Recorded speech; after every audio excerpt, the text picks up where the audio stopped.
George Callahan wiped the sweat from his brow, tightened the handkerchief behind his head, and lifted up his eyes to look out at the gigantic crowd. The only sound he could hear was his heart beating as the sea of faces stared back at him so silently you could hear a pin drop.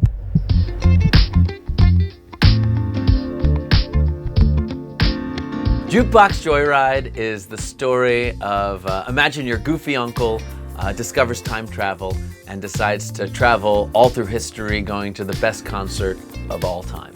And his niece and his nephew realize that they have to track him down because he's broken history somehow, and they have to save him and save the world. Those meddling twins are here already, and they will try to ruin everything! It's a time travel mystery comedy in the style of The Goonies meets Back to the Future with a Grease soundtrack.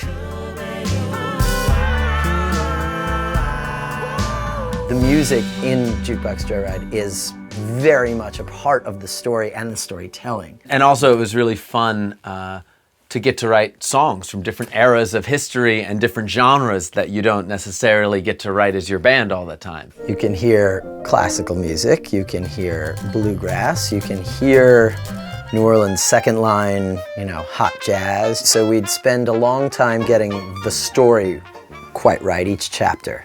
And then we would get the performances. George's drummer dropped a beat, and he felt the wooden body of his guitar vibrate in his hands like a wild animal begging to be let free. One of the girls in front of the crowd screamed, "I love you, George!" as he lifted up his hand to play. Then we would have to edit that together in a time flow that was compelling.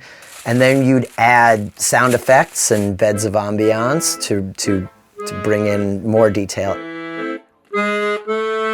And then you got to score. George followed, heart pounding. I see this as an inherently musical art form.